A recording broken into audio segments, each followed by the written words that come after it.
আসসালামু আলাইকুম। দুপুরের শীর্ষ সংবাদে স্বাগত জানাচ্ছি আমি সুমনা সুমা। রাষ্ট্রপতি নির্বাচন, ভোট দেবেন মির্জা ফখরুল, সংসদ কক্ষে যেতে পারবেন না অলি আহমদ। নতুন রাষ্ট্রপতিকে শপথ পড়াবেন ভারপ্রাপ্ত স্পিকার। জ্বালানি নিরাপত্তা নিশ্চিতে বাংলাদেশকে সব ধরনের সহযোগিতার আশ্বাস কাতারের। চাঁদপুরের নাসিরউদ্দিন পাটোয়ারীকে অবাঞ্ছিত ঘোষণা। চাঁপাইনবাবগঞ্জের সব রুটে বাস চলাচল বন্ধ। রাষ্ট্রপতি নির্বাচন নিয়ে ফেসবুক পোস্টে যা বললেন শিশির মনির। প্যারোলে মুক্তি পেয়ে কলাবাগানের বাসায় দীপমণি, স্বামীর লাশ দেখে অশ্রুসিক্ত।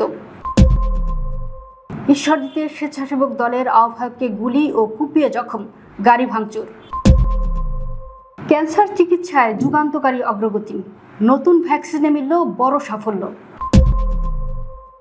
সৌদিতে কোরআন প্রতিযোগিতায় প্রথম হয়েছেন বাংলাদেশের হাফেজ জাকারিয়া। চোরাই মোটরসাইকেল সহ জামাত নেতার বাবা আটক। ইসলাম গ্রহণের বিষয়ে মুখ খুলেন ব্রাজিল কিংবদন্তি রবার্তো কার্লোস। হরমুজ নিয়ে ট্রাম্পের দাবির জবাবে ক্যালিফোর্নিয়াকে নিজেদের নতুন ভূখণ্ড বলল ইরান। শুনছিলেন শিরোনাম, এবার বিস্তারিত। প্রায় ৩৫ বছর পর সংসদ সদস্যদের সরাসরি ভোটে হতে যাচ্ছে রাষ্ট্রপতি নির্বাচন। এবারে নির্বাচনে প্রতিদ্বন্দ্বিতা করছেন বিএনপির প্রার্থী মির্জা ফখরুল ইসলাম আলমগীর এবং জামাতে ইসলামের নেতৃত্বাধীন ১১ দলীয় জোটের প্রার্থী কর্নেল অলি আহমদ। বৃহস্পতিবার জাতীয় সংসদ ভবনের অধিবেশন কক্ষে দুপুর ২টা থেকে বিকেল ৫টা পর্যন্ত ভোট গ্রহণ হবে।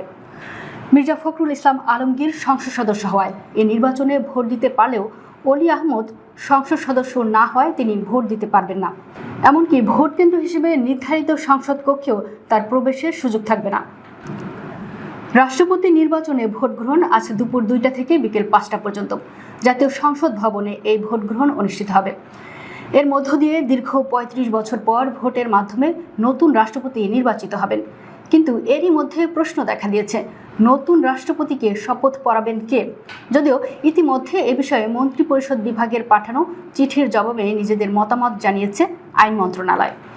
সংবিধান অনুযায়ী বর্তমানে স্পিকারের দায়িত্বে থাকা ব্যারিস্টার কায়সার কামালই নতুন রাষ্ট্রপতিকে শপথ পড়ানোর জন্য যথাযথ কর্তৃপক্ষ বলে মত দিয়েছে আইন মন্ত্রণালয়। বর্তমান চ্যালেঞ্জিং পরিস্থিতিতে বাংলাদেশের জ্বালানি নিরাপত্তা নিশ্চিত করতে সব ধরনের সহযোগিতা দেওয়ার আশ্বাস দিয়েছেন কাতারের প্রধানমন্ত্রী ও পররাষ্ট্রমন্ত্রী শেখ মোহাম্মদ বিন আব্দুর রহমান বিন জাসিম আল থানি। আজ বুধবার দোহায় নিজ কার্যালয়ে বাংলাদেশের পররাষ্ট্রমন্ত্রী ডক্টর খলিলুর রহমানের সঙ্গে বৈঠকে এই আশ্বাস দেন তিনি। পররাষ্ট্র মন্ত্রণালয় এক সংবাদ বিজ্ঞপ্তিতে জানিয়েছে, বৈঠকে ডক্টর খলিলুর রহমান বাংলাদেশের প্রধানমন্ত্রীর শুভেচ্ছা কাতারের নেতৃত্বের কাছে পৌঁছে দেন। তিনি কাতারের প্রতি বাংলাদেশের সংহতি প্রকাশ করেন এবং অঞ্চল ও এর বাইরের জন্য গুরুত্বপূর্ণ শান্তি, নিরাপত্তা ও স্থিতিশীলতা প্রতিষ্ঠায় কাতারের গঠনমূলক ও দায়িত্বশীল ভূমিকার প্রশংসা করেন। জাতীয় নাগরিক পার্টি এনসিপির মুখ্য সমন্বয়ক নাসিরউদ্দিন পাটোয়ারীকে নিজ জেলা চাঁদপুরে অবাঞ্ছিত ঘোষণা করেছে বিএনপি ও এর অঙ্গ সহযোগী সংগঠনের নেতাকর্মীরা। বিএনপির শীর্ষস্থানীয় নেতাদের নিয়ে নাসিরউদ্দিন পাটোয়ারীর অশালীন বক্তব্য করেছেন এমন অভিযোগ তুলে এ ঘোষণা দেওয়া হয়। একই সঙ্গে জামাতকে প্রত্যাখ্যানের আহ্বান জানানো হয়েছে। বুধবার বিকেলে চাঁদপুর শহরে জাতীয়তাবাদী স্বেচ্ছাসেবক দলের প্রতিষ্ঠা বার্ষিকীর সমাবেশে বক্তব্য দেওয়ার সময় নাসিরউদ্দিন পাটোয়ারীকে অবাঞ্ছিত ঘোষণার কথা জানান চাঁদপুর জেলা বিএনপির সাধারণ সম্পাদক অ্যাডভোকেট সলিমুল্লাহ সেলিম। দুই শ্রমিক সংগঠনের দ্বন্দ্বের জেরে চাঁপাইনবাবগঞ্জ থেকে সব রুটে বাস চলাচল বন্ধ রয়েছে। বৃহস্পতিবার সকাল থেকে জেলার কোনো রুটেই বাস ছেড়ে যায়নি। এতে চরম ভোগান্তিতে পড়েছেন যাত্রীরা। বাস চলাচল বন্ধ থাকায় বিভিন্ন গন্তব্যে যেতে না পেরে বাস টার্মিনালে অপেক্ষা করছেন অনেকে। কেউ কেউ বাধ্য হয়ে বিকল্প যানবাহনে গন্তব্যে যাওয়ার চেষ্টা করছেন।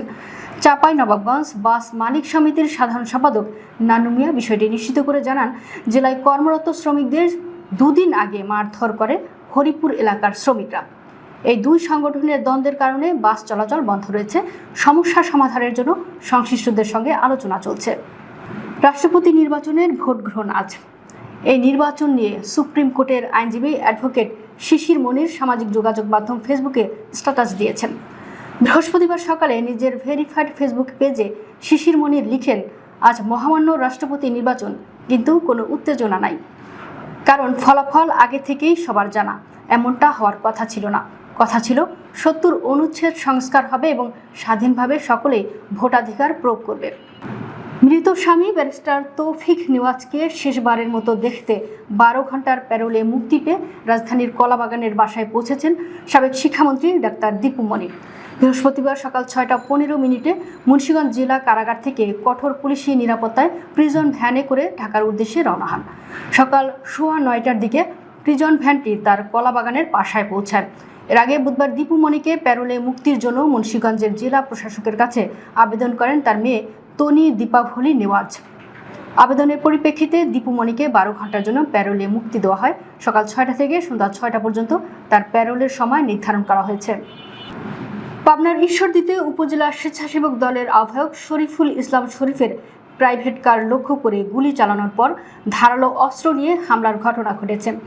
এতে গুরুতর আহত হয়েছেন তিনি। হামলার সময় তার ব্যবহৃত গাড়িটিও ভাঙচুর করা হয়। বুধবার রাতে উপজেলার সলিমপুর ইউনিয়নের জয়নগর কিন্ডার গার্ডেনের সামনে এ ঘটনা ঘটে। স্থানীয় বাসিন্দা ও পুলিশি সূত্রে জানা যায়, শরীফ প্রাইভেট কার চালিয়ে জয়নগরে নিজ বাড়িতে ফিরছিলেন। এ সময় দুর্বৃত্তরা তার গাড়ি লক্ষ্য করে গুলি ছোড়ে।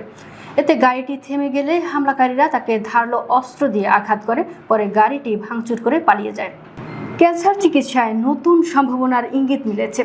ত্বকের ক্যান্সারে আক্রান্ত রোগীদের অস্ত্রোপচারের পর নির্দিষ্ট ঔষধের সঙ্গে টিকা প্রয়োগে রোগীদের দীর্ঘ সময় ক্যান্সার মুক্ত রাখা এবং শরীরের অন্য অংশে ক্যান্সার ছড়িয়ে পড়ার ঝুঁকি কমেছে বলে দেখা গেছে। প্রাথমিক এই ফলাফলকে বড় অগ্রগতি হিসেবে দেখছেন ক্যান্সার বিশেষজ্ঞরা। সংবাদ মাধ্যম বিবিসি বলছে, ত্বকের ক্যান্সারে আক্রান্ত রোগীদের শরীরে অস্ত্রোপচারের পর আবার ক্যান্সার ফিরে আসা ঠেকাতে সক্ষম হয়েছে রোগীভেদে তৈরি টিকা। একটি ঔষধের সঙ্গে এই টিকা ব্যবহার করে চালানো পরীক্ষায় এমন ফল পাওয়া গেছে। ক্যান্সারের চিকিৎসায় এটি একটি গুরুত্বপূর্ণ অগ্রগতি হতে পারে বলে মনে করছেন বিশেষজ্ঞরা। মার্ক ও মডার্না ওষুধ কোম্পানি যৌথভাবে টিকাটি তৈরি করেছে। সৌদি আরবের পবিত্র মক্কা নগরীতে অনুষ্ঠিত 46তম কিং আব্দুল আজিজ আন্তর্জাতিক কোরআন হিফজ, তিলাওয়াত ও তাফসির প্রতিযোগিতায় অসাধারণ সাফল্য অর্জন করেছেন বাংলাদেশের তরুণ হাফেজ নুরুদ্দিন জাকারিয়া। বিশ্বের 133টি দেশের শত শত প্রতিযোগীকে পেছনে ফেলে প্রতিযোগিতায় চতুর্থ শাখায় প্রথম স্থান অধিকার করেছেন তিনি। তার এই অর্জনে আন্তর্জাতিক অঙ্গনে বাংলাদেশের নাম আরও উজ্জ্বল হয়েছে। হাফেজ নুরুদ্দিন জাকারিয়া রাজধানীর আর রায়হান ইন্টারন্যাশনাল মাদ্রাসার শিক্ষার্থী। এবারের প্রতিযোগিতায় তিনি চতুর্থ শাখায় অংশ নেন। এ শাখায় প্রতিযোগিতায় টানা 15 পারা পবিত্র কোরআন হিফজের পাশাপাশি শুদ্ধ তিলাওয়াত ও তাসবিদের দক্ষতা যাচাই করা হয়। সবগুলো ধাপ সফলভাবে অতিক্রম করে সেরা হওয়ার গৌরব অর্জন করেন বাংলাদেশের এই কোরআনের হাফেজ। এবারের প্রতিযোগিতায় বিশ্বের 133টি দেশের 334 জন প্রতিযোগী অংশ নেন। ঝিনাইদহের কালীগঞ্জ থেকে চোরাই মোটরসাইকেল সহ মান্নান বিশ্বাস নামের এক ব্যক্তিকে আটক করেছে জেলা গোয়েন্দা পুলিশ। আটক মান্নান বিশ্বাস উপজেলার কমলপুর গ্রামের বাসিন্দা। সে স্থানীয় জামাতে ইসলামীর মেম্বার পদপ্রার্থী সাইদুর রহমান ডাবলুর বাবা বলে জানা গেছে। ডিবি সূত্রে জানায়, গোপন সংবাদের ভিত্তিতে বুধবার বিকেলে ঝিনাইদহ সদর উপজেলার বিষয়খালী বাজার থেকে মান্নান বিশ্বাসকে আটক করা হয়। পরে তার হেফাজত থেকে একটি চোরাই মোটরসাইকেল উদ্ধার করা হয়। ঝিনাইদহ সদর থানার ভারপ্রাপ্ত কর্মকর্তা মোহাম্মদ আসাদুজ্জামান বলেন, ডিবি পুলিশ চোরাই মোটরসাইকেল সহ মান্নান বিশ্বাস নামের এক ব্যক্তিকে আটক করে ঝিনাইদহ সদর থানায় সোপর্দ করেছে। ব্রাজিলের বিশ্বকাপ জয়ী সাবেক তারকা ফুটবলার রবার্তো কার্লোসের ইসলাম গ্রহণ নিয়ে সম্প্রতি বিশ্ব ক্রীড়াঙ্গন ও সামাজিক যোগাযোগ মাধ্যমে যে গুঞ্জন ছড়িয়েছিল, অবশেষে তা নিয়ে মুখ খুলেছেন তিনি। 53 বছর বয়সী রিয়াল মাদ্রিদের এই কিংবদন্তি ডিফেন্ডার স্পষ্ট জানিয়ে দিয়েছেন তার ইসলাম গ্রহণের খবরটি সম্পূর্ণ সত্য নয়। সম্প্রতি মরক্কোর নাগরিক ও ফিফা স্বীকৃত প্লেয়ার্স এজেন্ট সোহাইলা এল তাহরিকে বিয়ের পর থেকেই কার্লোসের ধর্ম পরিবর্তন নিয়ে নানা আলোচনা শুরু হয়। বিশেষ করে তুরস্কের গণমাধ্যম এবং দেশটির ক্ষমতাসীন দলের এক সংসদ সদস্যের সামাজিক যোগাযোগ মাধ্যম পোস্টের পর এই গুঞ্জন দাবানলের মতো ছড়িয়ে পড়ে। হরমুজ প্রণালীকে যুক্তরাষ্ট্রের নতুন ভূখণ্ড হিসেবে দেখানো মার্কিন প্রেসিডেন্ট ডোনাল্ড ট্রাম্পের পোস্টের পাল্টা জবাব দিয়েছে ইরান। দেশটির সরকারি একটি সামাজিক যোগাযোগ মাধ্যম অ্যাকাউন্টে যুক্তরাষ্ট্রের মানচিত্র প্রকাশ করে ক্যালিফোর্নিয়াকে ইরানের নতুন ভূখণ্ড হিসেবে দেখানো হয়েছে। এর আগে ট্রাম্প হরমুজ প্রণালীর মানচিত্র প্রকাশ করে এটিকে যুক্তরাষ্ট্রের নতুন এলাকা হিসেবে চিহ্নিত করেন। তার এমন দাবির সমালোচনা করেন ইরানের উপ পররাষ্ট্রমন্ত্রী কাজেম ঘারিবাবাদি। পাল্টা প্রতিক্রিয়ায় ইরান ইন হায়দ্রাবাদ অ্যাকাউন্টে ক্যালিফোর্নিয়াকে নীল রঙে চিহ্নিত করে ইরানের নতুন ভূখণ্ড হিসেবে দাবি করা হয়। ইরানি বংশোদ্ভূত মার্কিন নাগরিকদের বড় একটি অংশ ক্যালিফোর্নিয়ায় বসবাস করেন। হরমুজ প্রণালী নিয়ে এমন পাল্টাপাল্টি অবস্থান তেহরান ও ওয়াশিংটনের চলমান উত্তেজনাকে আরও আলোচনায় এনেছে। দর্শক, ভিডিওটি শেষ পর্যন্ত দেখার জন্য আপনাকে অসংখ্য ধন্যবাদ। নিত্য নতুন ভিডিও পেতে আমাদের ইউটিউব চ্যানেলটি সাবস্ক্রাইব করুন এবং নিয়মিত নোটিফিকেশন পেতে বেল বাটনটি ক্লিক করুন। আমাদের ফেসবুক পেজটি ফলো করুন। এছাড়াও আমাদের ভিডিও লাইক, কমেন্ট ও শেয়ার করুন। আল্লাহ হাফেজ।